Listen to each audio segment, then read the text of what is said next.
I have been living with my new wife and stepdaughter for about 6 months now. She's 19, almost 20, and I have 3 sons aged 18, 16 and 15. She's a really good kid and she's a good influence on my sons. I really enjoy having her around. My wife and her daughter moved into my house and sold theirs. My stepdaughter's father isn't present in her life, nor is my son's mother. All 4 children share a bathroom. My sons have never lived for a long period of time with a woman, nor have any of them had long-term girlfriends. They had short visitation periods when they were younger but never longer than an hour. So living with 2 women has been unusual for them. My eldest son, 18, came to me last week and told me that his stepsister disposes of her used sanitary products in the trash can they share, but doesn't use toilet roll or sandwich bags to disguise what they are, and it makes him uncomfortable, which I think is reasonable. My sons are teenage boys and don't want to see their stepsister's period products on full display. A few nights ago I went into the kitchen to grab a snack and she was there doing some work for university. My wife had mentioned that she knew she was on her period, so I took it as an opportunity to have a word with her.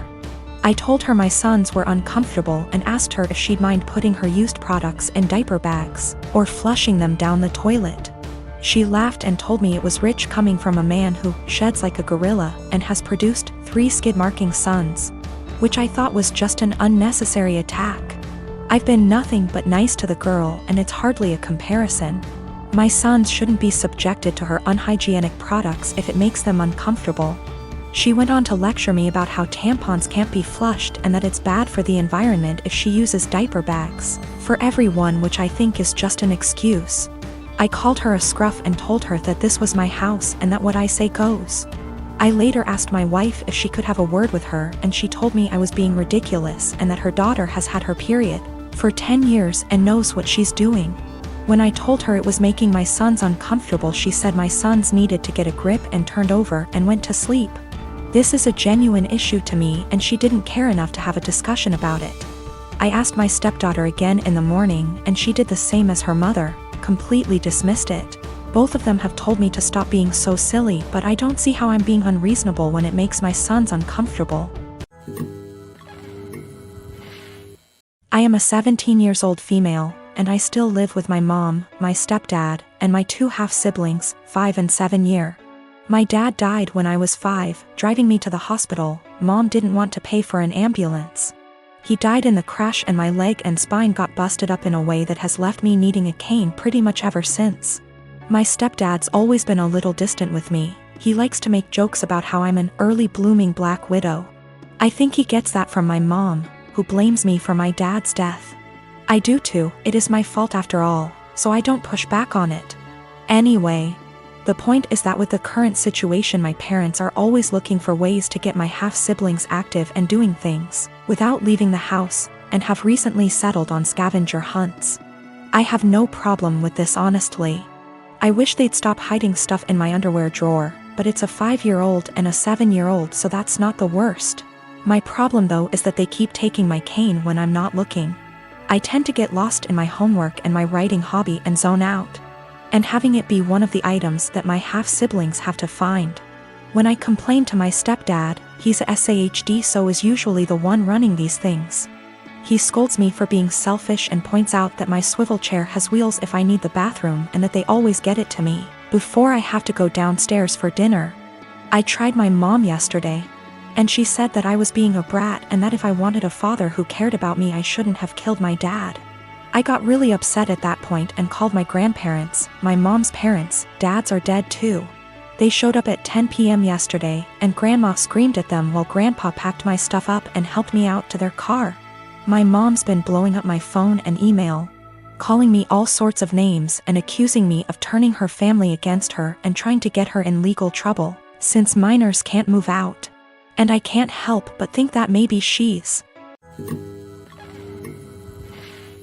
My newborn's pediatrician is always so crowded in terms of size of waiting room versus number of people waiting. It requires a certain amount of etiquette controlling your kid, because there are no toys, no play area, no real space for shenanigans. Enter lady with 4 kids, a newborn, 2 toddlers, and a kindergarten-aged kid, little girl in question here.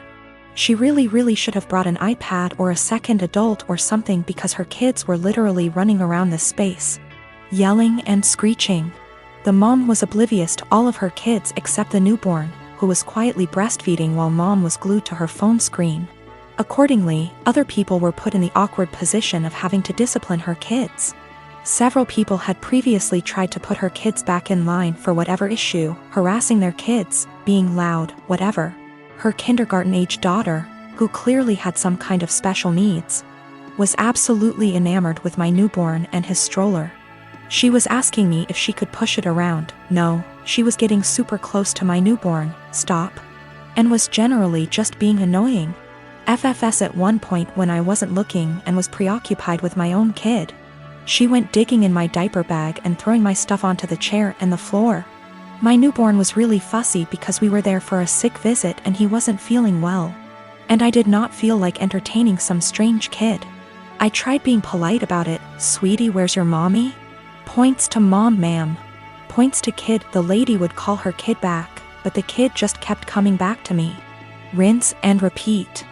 I told her she needed to stay with her mom. Little punk says I don't wanna and keeps trying to touch my son, my stroller, our stuff. Finally, I'm trying to fix a bottle of formula while holding a screaming baby and listening to this little girl like a broken record. Why is your baby crying? Why is your baby crying? Make him stop. I don't like that, and her annoying self knocks my bottle of formula off the table and into my stroller. So now I'm out formula, kid still screaming, and I have a huge mess that I don't have a great way to clean up. I'm at my wit's end. I raise my voice at this kid. Look what you did. I am not your babysitter. You are bothering me. Get out of my face. People looked at me like I was the biggest on earth. A lady speaking Spanish actually did call me a. The little girl starts crying. I'm not apologizing. The mom confronts me. I tell her she should have been watching her kid, and that's the hill I'm prepared to die on. My dad died, and I'm scared my family won't get along. So yesterday after my dad comes home, he eats what my mom made for him. Eggs and Spam. To be clear, he has a pre-existing medical history of high blood pressure and gout. First found out when he was admitted to the hospital in 2015 when he fell ill, and we basically had to force him to go to the hospital BC he didn't want to go. He was put on medication since, with changes to them maybe a year or so ago. So back to when after he ate. My half-sister heard a thud around 740-ish and told me to check BC. She thought maybe my parents are arguing. I go down and see my dad on the kitchen floor, my mom behind him a few feet away, and I hear him snoring. I ask my mom a question, get worried, run back upstairs and knock on my sister's door.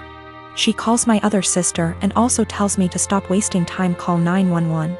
I was scared and frantic. I wish I called 911 or saw him when he came in so I could maybe have called sooner. They get frantic too and we all start yelling at each other, and I try to maintain order also as I'm talking to 911 person. At some point in all of this, my brother-in-law yells for help and I help him turn my dad onto his side. BC, he said he could choke on his saliva. My dad stops snoring and we start panicking.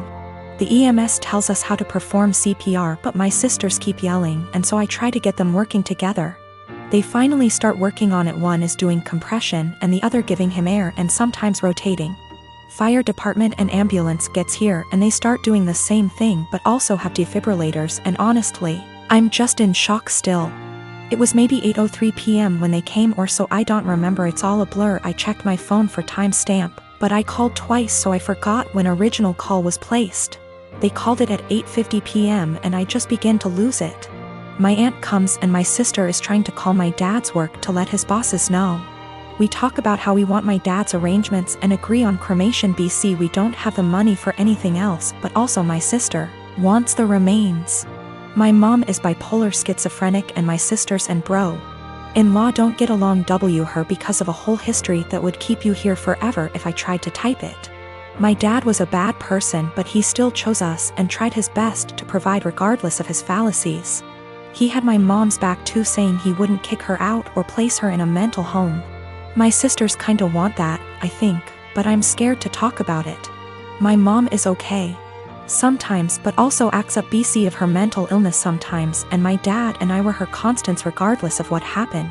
My mom is old and still wants to benefit from some social security services that my dad had, but my sisters and I think we should get a majority control of his account. There's a lot of renovations to be done. BC he ignored upkeep of the house for a number of years, example, the roof. My mom is not very sad about the ordeal. BC she had a long history of mental abuse from my dad, and I understand, but we for some reason stayed together. How to move forward except for one moment at a time, and I'm still waiting for funeral home to come pick up his body. It's 8:13 a.m. now, been waiting since night before.